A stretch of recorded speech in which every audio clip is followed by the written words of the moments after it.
मेरी आदत थी कि मेट्रो में चढ़ते ही मैं इधर उधर नज़र डाल लेता था कि इतनी रात खाली डिब्बे में क्या पता कौन साला चोर लुटेरा बैठा हो मौके की ताक में। रात के 1:30 बज चुके थे तो बॉगी में मेरे अलावा मुझे केवल 3 लोग दिखे। एक लड़का जो बॉगी के बिल्कुल लास्ट में बैठा था और उसके ठीक सामने 2 लोग और बैठे थे। और फिर मेरा ध्यान उस लड़के की ओर गया। वो पता नहीं क्यों कुछ अजीब सा लग रहा था। इस बीच मेट्रो चल दी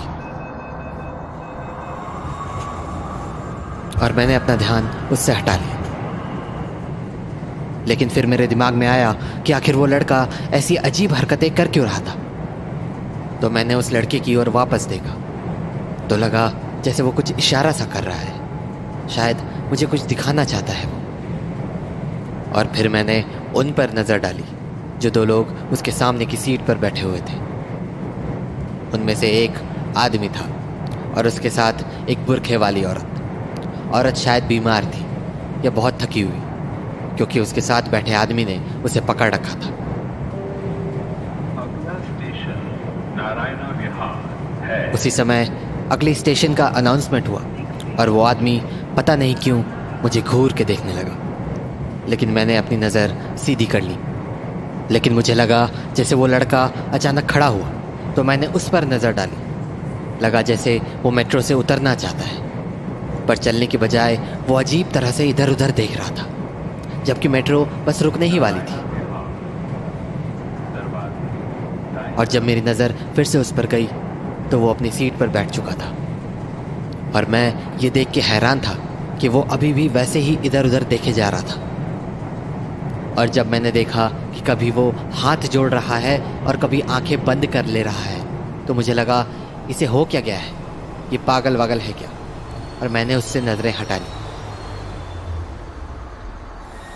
मेट्रो रुकी तो मुझे लगा वो पागल लड़का शायद अब यहीं उतरेगा, इसीलिए मैंने उस पर एक बार फिर नज़र डाली तो वो अपनी सीट पर ऐसे बैठा हुआ था जैसे वो खड़ा होने जा रहा हो। पर अभी भी वो बस कभी गेट की ओर देख रहा था तो कभी अपने सामने बैठे आदमी औरत की ओर। मेरी नज़र फिर से उस आदमी और बुरखे वाली औरत पर गई, पर वो तो ऐसे आराम से बैठे हुए थे जैसे उनके सामने वो अजीबो गरीब हरकतें करने वाला लड़का उन्हें दिख ही नहीं रहा, जबकि वो लड़का उन्हीं के सामने बैठा बैठा कांप रहा था। फिर मुझे लगा कहीं ये साइको वाइको तो नहीं है। ऐसा है तो फिर इसका कोई भरोसा नहीं है। अब मुझे उससे डर सा लगने लगा था। मैंने ये सोच के गेट पर नज़र डाली कि अगला स्टेशन बस आने ही वाला है। अगर इससे कोई खतरा महसूस हुआ तो ट्रेन रुकते ही उतर के दूसरे डिब्बे में चढ़ जाऊंगा। वैसे भी मैं गेट के बिल्कुल पास में था। मैंने गेट से उसकी दूरी का अंदाज़ा लगाने के लिए उस पर नज़र डाली तो वो मेरी ओर ही देख रहा था। मुझे लगा पक्का इसके मन में कुछ तो ज़रूर है। तभी हल्की सी आहट से मेरी नज़र उसकी ओर घूमी तो वो खड़ा हो चुका था और उसकी नज़रें अभी भी मुझ पर ही टिकी हुई थी। मैं अभी सोच ही रहा था कि ये करना क्या चाहता है कि मेट्रो रुकी और वो मेरी ओर भागा। खतरा अपनी ओर आता देख के मैं खड़ा हो गया, पर मेरे सामने आते ही वो जितनी तेज़ी से आया था उतनी तेज़ी से घूमा और गेट के बाहर निकल गया। तो मैं वापस सीट पे बैठ गया और मुझे खुद पे हंसी आई कि मैं पता नहीं उससे डर क्यों रहा था। मेरा डर अभी दूर ही हुआ था कि कुछ खटखटाने की आवाज़ सुन के मेरी नज़र सामने गई तो वो पागल लड़का खिड़की के बाहर दिखा। मुझे लगा जैसे वो मुझसे कुछ कहना चाहता है, पर क्या। वो खिड़की के बाहर से उस ओर इशारा कर रहा था जहाँ वो कुछ देर पहले बैठा था, नहीं जहाँ वो बुरखे वाली औरत और उसके साथ वाला आदमी बैठा था। पर क्यों?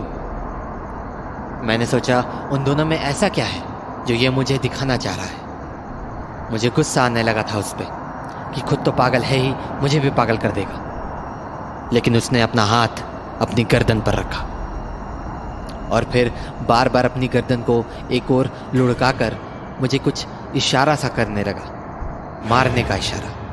और फिर मैंने उस आदमी और उस बुरखे वाली औरत की ओर ध्यान से देखा और मेरे होश उड़ गए।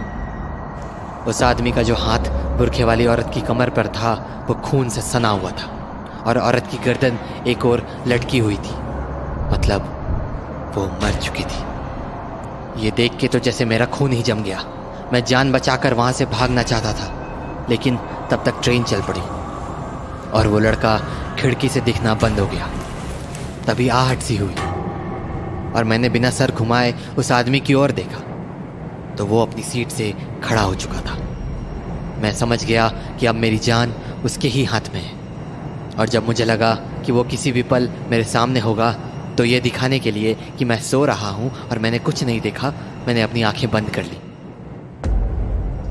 मुझे मेरी ओर आते उसके कदमों की आहट साफ सुनाई दे रही थी। उसके कदमों की आहट अब मेरे बहुत पास आ चुकी थी।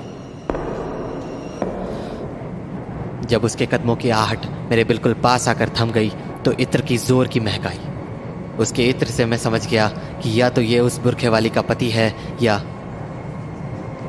मैंने आंखें बहुत हल्की सी खोल के देखना चाहा कि वो इस वक्त है कहाँ, और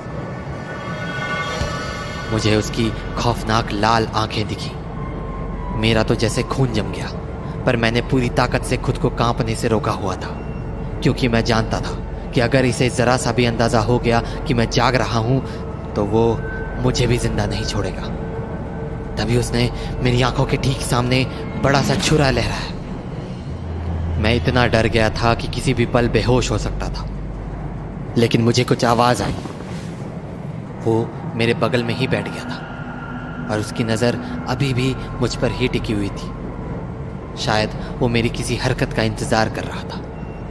उसी समय मुझे अनाउंसमेंट की आवाज सुनाई दी, अगला स्टेशन राजौरी का मतलब अगला स्टेशन आने वाला था। तभी मुझे लगा जैसे वो सीट से खड़ा हुआ, पर क्यों? उसने धीमे कदमों से अपनी सीट की ओर जाना शुरू किया। तब मुझे समझ आया कि जब वो अपनी सीट से उठा था तो वो बुरखे वाली औरत लुढ़क गई थी और उसे डर था कि अगले स्टेशन में किसी के चढ़ने पर उस लाश का राज न खुल जाए। शायद इसीलिए वो किसी और की ट्रेन पर चढ़ने से पहले उस बुरखे वाली को सीधा कर देना चाहता था। और बस मेरे पास अपनी ज़िंदगी बचाने का बस वही मौका था। तो जैसे ही ट्रेन रुकी और गेट खुलने की आवाज़ आई, मैं जानता था कि ट्रेन का गेट 15 सेकंड के लिए ही खुलता है। तो कुछ सेकंड गुजरते ही मैं अपनी जगह से खड़ा हो गया।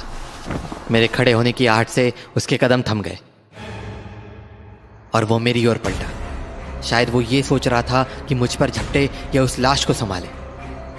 और बस मैं भाग खड़ा हुआ। वो भी भागकर गेट तक पहुंचा, पर तब तक गेट बंद हो चुका था। और तब मैंने उस खौफनाक शक्ल को पहली बार ठीक से देखा।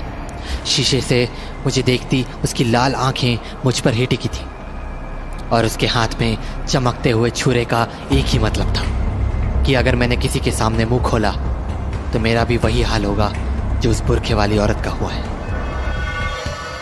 ट्रेन चल पड़ी थी और अब मेरी जान को उससे कोई खतरा नहीं था, लेकिन मैं जाने कितनी देर तक मौत के उस खौफ से किसी पत्ते की तरह कांपता रहा।